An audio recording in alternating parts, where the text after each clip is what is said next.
بسم اللہ الرحمن الرحیم۔ السلام علیکم۔ آج آپ اپنی پسندیدہ کہانی بڑی آزمائش کا 5واں حصہ سنیں گے۔ میں جلدی سے شروع کرتی ہوں اور آپ لوگ ویڈیو کو لائک کرنا مت بھولیے گا۔ باتوں باتوں میں یہ بھی طے ہو گیا کہ نئی لڑکی نئی اجنبی جگہ، اس کے لیے بہتر ہوگا کہ روز عادل آفس جانے سے پہلے اسے یہیں چھوڑ جایا کرے۔ جب خالہ خالو کو خبر ہوگی تو کیا کرو گے؟ اشر نے سوال کیا۔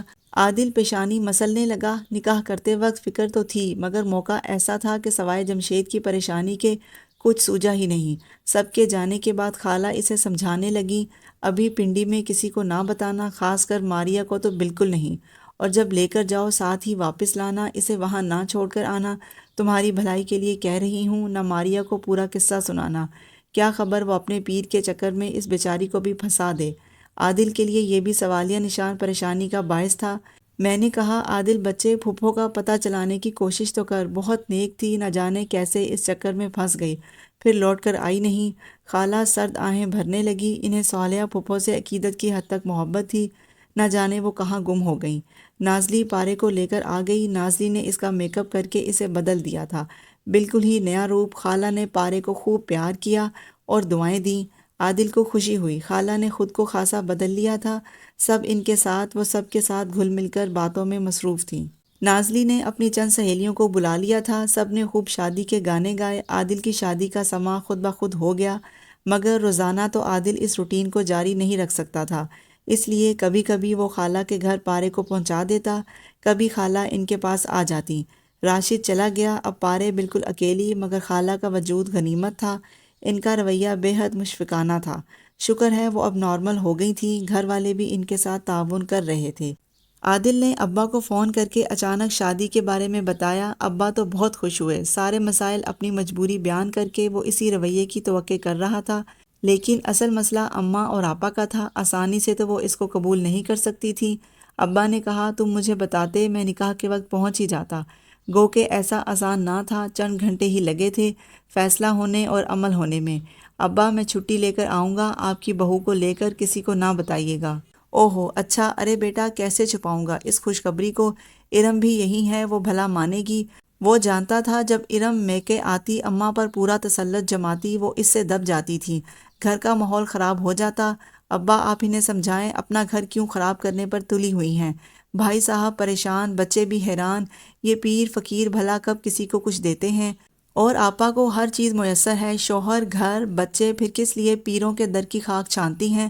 کون سمجھا سکتا ہے؟ وہ کوئی بچہ ہے؟ آج کل کسی نئے پیر کے گن گا رہی ہے، کسی کی سنتی ہی نہیں۔ ابا بیچارے مجبور تھے۔ آپا کو اماں کی حمایت حاصل تھی اور حکومت دراصل اماں کی تھی۔ ابا بیچارے اپوزیشن سے تعلق رکھتے تھے، اور جیسا کہ ہمارے ملک کی سیاست کا حال ہے، ابا کی کچھ چلتی نہ تھی۔ چھٹی کی درخواست منظور ہو گئی۔ پارے کو سب کے بارے میں بتایا، سب کا غائبانہ تعارف کرایا۔ اس کے چہرے پر گھبراہٹ نمودار ہوئی۔ عادل نے سمجھایا، میں ایک ہفتہ ساتھ رہوں گا، تم سب کا خیال رکھنا، سب کی عزت کرنا، اماں کو راضی کر لو تو بس۔ پارے بہت خاموش اور گمسم ہو گئی۔ یوں بھی وہ کچھ لیے دیے رہتی تھی، ابھی تک دل کی کوئی بات عادل سے نہیں کرتی تھی، خود سے بات نہیں کرتی تھی، مگر کام سب کرتی تھی۔ عادل خوش تھا، خالہ بھی تعریفیں کرتی رہتی تھی۔ گھر میں اس کی آمد بہو کے ساتھ اماں پر سکتہ طاری ہو گیا۔ آپا غصے میں لال ہو گئیں، ابا البتہ خوشی کے اظہار میں بے قابو ہو گئے۔ عامر اور نازیہ بے حد مسرور ہوئے۔ عادل نے پارے کا ہاتھ پکڑ کر اماں کے پاس بٹھایا۔ اماں، یہ آپ کی بہو ہے، اس کے ماں باپ نہیں ہیں، مگر آپ اور ابا تو ہیں، اسے بیٹی سمجھیں، یہ کبھی آپ کو مایوس نہیں کرے گی۔ میں نے اسے یقین دلایا ہے کہ میرے ماں باپ ہی اب تمہارے ماں باپ ہیں، خود کو یتیم نہ سمجھنا، اس گھر کو اپنا گھر سمجھنا۔ اماں، مجھے آپ پر بڑا بھروسہ ہے، امید ہے میری اچانک شادی کو آپ اسی طرح قبول کریں گی جیسے میں نے کر لیا ہے۔ اس نے شادی کی تفصیل اماں کو بتا دی، وہ چپ رہیں۔ عامر اور نازیہ پارے کو ساتھ لے گئے، بلی طوطوں سے تعارف کروایا۔ ابا نے مختصر سا ولیمے کا اہتمام بھی کر لیا۔ آپا ناخوش تھیں، ابا کے سامنے تو بولی نہیں، کچن میں برتن پٹکتی رہتی۔ اماں بالکل چپ تھیں، اسے مایوسی ہوئی، مگر ابا، عامر اور نازیہ بہت خوش تھے۔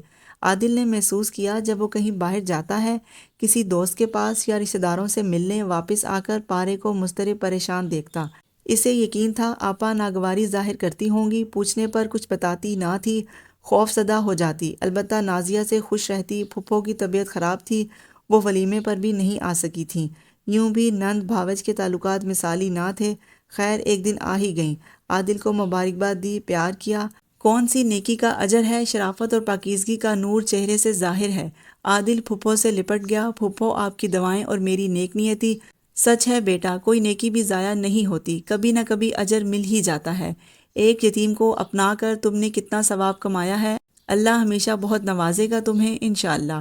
پھپھو کے لہجے میں پیار تھا۔ آپا کے چہرے پر ناگواری جاتے وقت پھپھو نے پھر کہا، لگتا نہیں کہ کوئی غیر ہے، اپنی اپنی سی لگتی ہے، اللہ تم دونوں کو اپنے حفظ و امان میں رکھے، ہر آفت سے بچائے۔ انہوں نے کچھ آیات پڑھ کر عادل اور پارے پر دم کیا۔ پارے ان سے مل کر خوش تھی، دبی زبان سے بولی، اب آپ کب آئیں گی؟ انہوں نے پارے کے ماتھے پر بوسہ دیا، اب تم دونوں ہمارے گھر آنا۔ عادل نے اقرار کیا، مگر پھپھو کے گھر جانا نہ ہو سکا۔ چھٹی ختم ہو گئی۔ اماں کے اصرار پر وہ پارے کو چھوڑ کر جا رہا تھا۔ پارے بہت مضطرب تھی، مگر زبان سے وہ کچھ کہتی نہ تھی۔ عادل سمجھتا تھا کہ وہ پریشان ہے، لیکن اماں کی بات کیسے ٹالے؟ لاہور آ کر گھر میں سناٹا، تنہائی اور اداسی نے استقبال کیا۔ ہر جگہ پارے کا تصور، اس کی کمی محسوس ہو رہی تھی۔ شاید اسے بھی اس خاموش ہستی سے محبت ہو گئی تھی، یا اس کے وجود کی عادت۔ خالہ کے گھر گیا، وہ ڈانٹنے لگی، کیوں وہاں چھوڑا، کون ہمدرد ہے اس کا وہاں؟ مجھے تو ارم کی موجودگی سے اس بچی کی فکر ہو گئی، وہ تو اس شادی کو قبول نہیں کرے گی، دیکھ لینا بڑی غلطی کی عادل، اگلی بار اسے ساتھ لانا۔ انہوں نے تاکید کی۔ عادل کیا بتاتا، یہاں بھی اس کا تنہا رہنا مشکل، خالہ کے گھر روز جانا بھی مناسب نہیں، پھر ابا، نازیہ، عامر تو اس کے ہمدرد ہیں، خالہ روز اسے فون کرتی۔ چھٹی لے کر چلا جا عادل، بچی کی خیر خبر رکھ، انجان ہے وہ، نہ جانے کس طرح دن گزارتی ہوگی، اور چلو دن تو گزر جاتا ہے، مگر رات کو روتی ہوگی چپکے چپکے۔ عادل کو خالہ کی پریشانی کا احساس تھا، مگر روز چھٹی ملنا بھی تو مشکل تھا، لیکن آخرکار اتفاقاً اسے آفس کے کام سے پنڈی جانا پڑا۔ 2 دن کا کام تھا، پنڈی آفس پھپھو کے گھر کے قریب تھا، وہ وہیں چلا گیا۔ پھپھو بہت خوش ہوئیں، بیگ رکھ کر وہ ناشتہ کر کے آفس چلا گیا۔ دوپہر کو واپس آیا، گھر جانے کے خیال سے بہت خوش تھا، میلے کپڑے بیگ میں ٹھونستے ہوئے گنگنا رہا تھا۔ برآمدے میں شاید کوئی مہمان تھا، جانی پہچانی آواز تھی، چچی، ابراہیم چچا کی بیوی روتے ہوئے فریاد کر رہی تھی، جیسے ابا کا نام لیا وہ سننے پر مجبور تھا۔ میں تو بھائی کامل کے اطمینان دلانے پر، اپنے میاں کے کہنے پر اپنا سامان ان کے گیراج میں رکھ گئی تھی۔ گھر میں رنگ روگن ہو رہا تھا، قیمتی سامان بڑے باکس میں رکھ دیا تھا، microwave oven, toaster, juicer, grinder, suitcase میں بھاری بھرکم جوڑے۔ گیراج خالی ہی تھا۔ حج کرنے گئے تھے ہم، کوئی سالوں کے لیے تو نہیں گئے تھے، نہ ہی ان کے گیراج پر قبضہ کرنے کا ارادہ تھا۔ بتاؤ ایسا کون سا گناہ کر دیا؟